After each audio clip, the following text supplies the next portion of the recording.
और इसी बीच एक और बड़ी खबर है। आज देश एक चुनाव का बिल ला सकता है। आपको बता दें, केंद्र सरकार ने बुलाए हैं 5 दिन का विशेष सत्र। विशेष सत्र में एक देश एक चुनाव का बिल आ सकता है।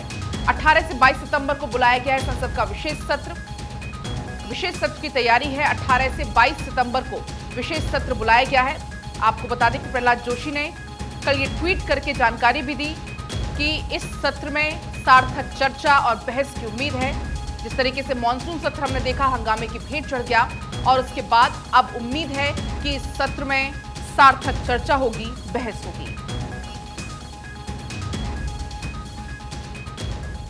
और चलिए इसी बीच आपको इस वक्त की एक और बड़ी खबर बता देते हैं। केंद्रीय गृह मंत्री अमित शाह का आज 2 दिवसीय छत्तीसगढ़ दौरा। बीजेपी पदाधिकारियों की मैराथन बैठक यहां पर लेने वाले हैं। भूपेश सरकार के खिलाफ आरोप पत्र भी पेश करते हुए नजर आएंगे। देखिए, छत्तीसगढ़ में चुनाव बेहद नजदीक और इसी बीच केंद्रीय गृह मंत्री अमित शाह छत्तीसगढ़ मिशन पर होंगे।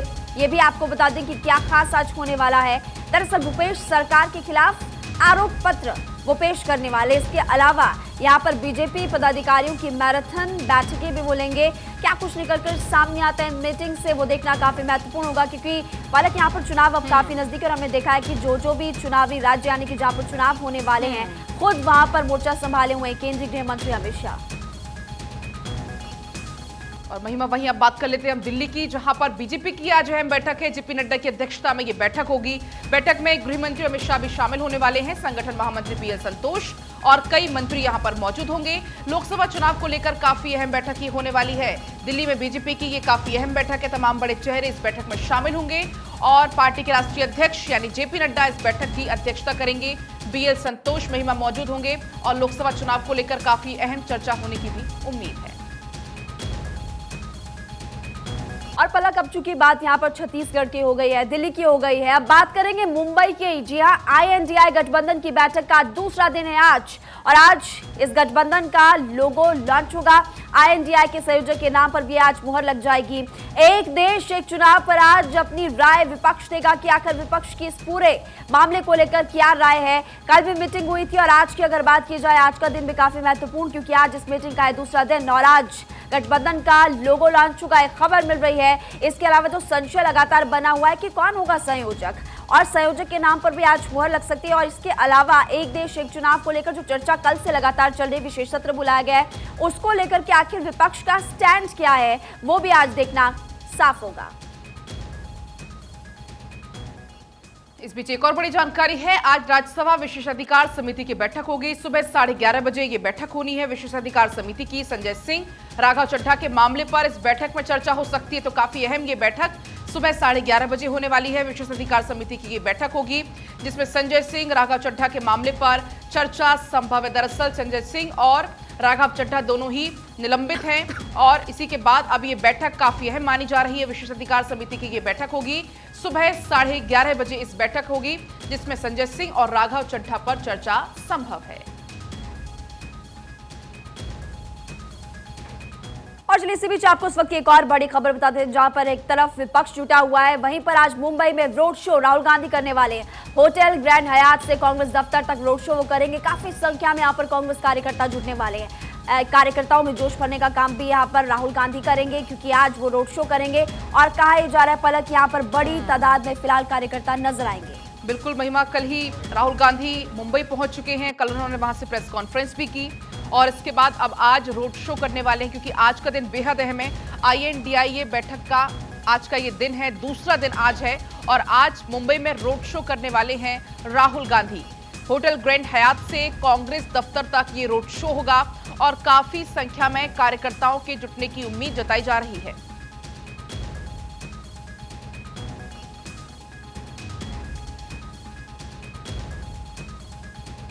और चलिए पलक अब जिक्र करते हैं आज की न्यूज़पेपर हेडलाइंस को। देखिए, कल से हम देख रहे हैं कि एक बड़ी खबर लगातार जिसको लेकर चर्चा पूरे देश में हो रही है। हालांकि विपक्ष का क्या स्टैंड होने वाला है वो आज क्लियर होने वाला है। सबसे पहले मैं आपको बताती हूँ कि मेरे पास इस वक्त है राष्ट्रीय सहारा और इसमें हेडलाइन है कि सस्पेंस UCC या फिर कुछ और इसके अलावा अमर उजाला की अगर बात की जाए, उनकी एक हेडलाइन है कि 18 से 22 सितंबर तक संसद का विशेष सत्र जो कि अचानक बुलाया गया है। आखिर क्या मास्टर स्ट्रोक यहाँ पर केंद्र सरकार चलने वाली, यही हेडलाइन दैनिक भास्कर में इस वक्त छपी हुई है।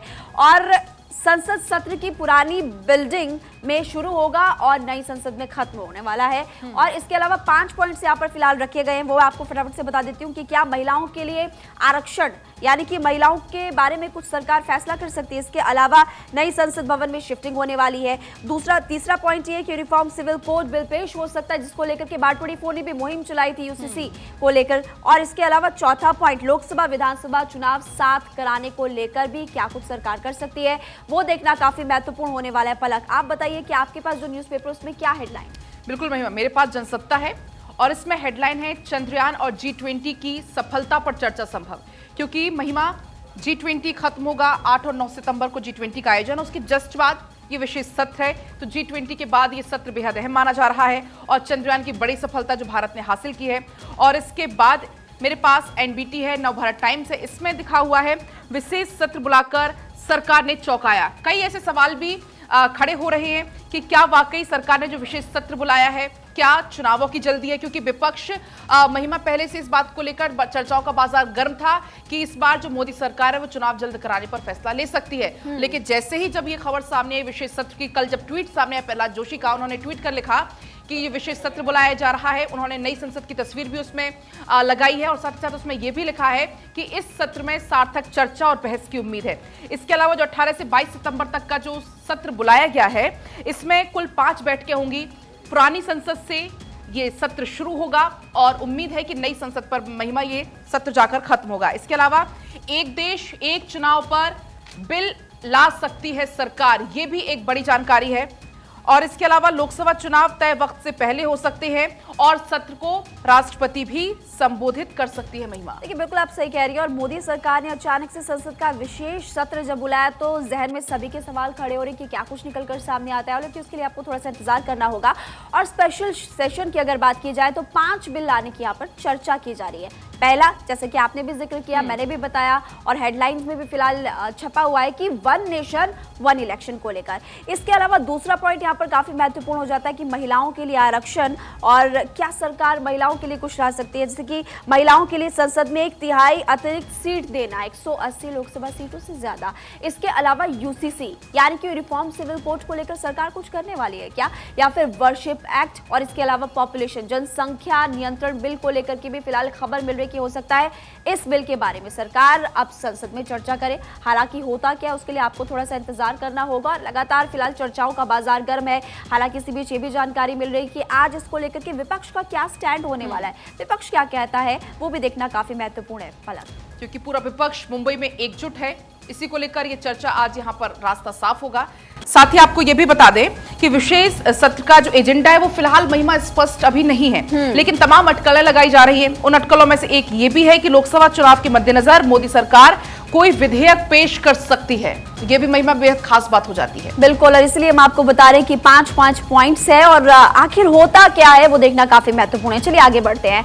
अब आगे बात करेंगे अमित शाह के दौरे से जुड़ी हुई। आप बताइए आज वो कहां पर रहने वाले और क्या खास होगा? तो देखिए, आने वाले समय में मध्य प्रदेश में, छत्तीसगढ़ में, राजस्थान में चुनाव होने वाले हैं, लेकिन सबसे ज्यादा फोकस है छत्तीसगढ़ पर। अमित शाह आज से 2 दिवसीय छत्तीसगढ़ के दौरे पर रहेंगे। बीजेपी पदाधिकारियों की मैराथन बैठक में वो हिस्सा लेंगे। भूपेश सरकार के खिलाफ आरोप पत्र पेश करेंगे। बेहद खास यहाँ ये दौरा हो जाता है।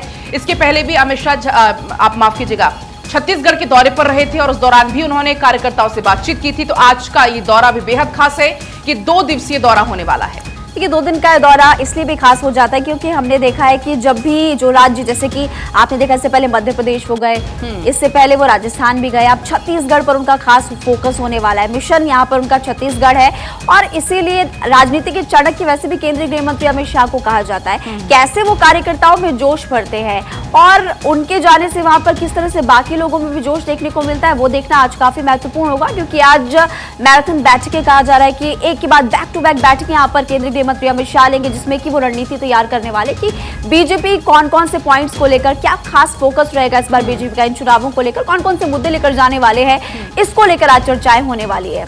महिमा, और ये 70 दिन में चौथा दौरा अमित शाह का होगा।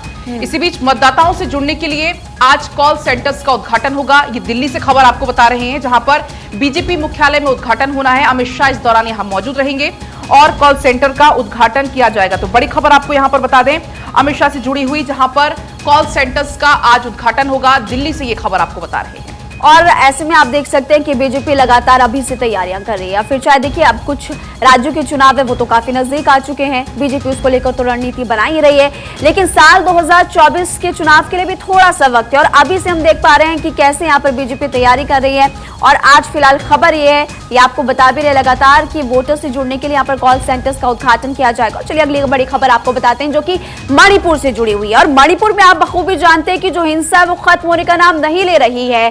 मणिपुर में 3 दिनों की फायरिंग में 8 लोगों की जान चली गई है पलक, और यहाँ पर कहा जा रहा है कि 18 लोग भी घायल हो गए। विष्णुपुर, चुरचांदपुर जिलों में भारी गोलीबारी हुई है और इसकी वजह से कुछ लोगों की जान चली गई। कुकी और मैतेई समुदाय के बीच कैसा विवाद उपजा है कि वो फिलहाल रुकने का नाम ही नहीं ले रहा है। महिमा, और इस खबर का जिक्र यहाँ पेपर में भी है, न्यूज़पेपर में, और ये फ्रंट पेज पे देखने को मिल जाएगा। यहाँ पर हेडिंग दी हुई है, मणिपुर संघर्ष में गीतकार समेत 6 लोग कुल मारे गए हैं। साथ ही इसमें यह भी दी गई है, कुकी और जोमी बहुल चुराचांदपुर और मैतेई बहुल विष्णुपुर जिले के बीच में 5 इलाकों में जातीय गुटों के बीच में संघर्ष देखने को मिला है। साथ ही इसी बीच एक और बड़ी खबर है बिहार से, जहां पर दरभंगा में बाढ़ जैसे हालात देखने को मिल रहे हैं। ये बड़ी जानकारी है। खेत खलिहान और सड़कें पानी में डूब गई हैं। बच्चों की पढ़ाई लिखाई ठप हो चुकी है। कोसी और कमला बला नदी का जलस्तर लगातार बढ़ रहा है क्योंकि हालात बहुत ज्यादा खराब हो चुके हैं। पूरे के पूरे गांव पानी में समा चुके हैं, जलमग्न हो चुके हैं, और ऐसे में लोग पलायन करने को भी महिमा काफी मजबूर हो चुके हैं। इस बार जब मानसून की शुरुआत हुई तो आप सभी लोगों ने तस्वीरें देखी कि पहाड़ों से लेकर मैदानों तक हर तरफ त्राही मची थी और कहीं पर बाढ़ आ गई, कहीं पर लोगों के आशियाने ढह गए। और इसके अलावा आपने देखा कि लोगों की मुश्किलें किस तरह से बढ़ी थी। इस वक्त दैनिक भास्कर है मेरे पास और इसमें हेडलाइन है कि इतिहास का सबसे सूखा और सबसे गर्म महीना बीता अगस्त 2023, यानी कि अगर अगस्त के महीने की हम बात करें, यानी कि मानसून जुलाई में जब शुरू हुआ था उस वक्त तो काफी त्राही मची थी, लेकिन अगर अगस्त की बात करें तो काफी सूखा इस बार रहा। लेकिन खबर आपको हमने फिलहाल बिहार से बताई है, जहां पर आपने देखा कि कैसे बाढ़ की स्थिति थी और यहाँ पर लोगों की मुश्किलें अभी भी फिलहाल बढ़ती हुई नजर आ रही है।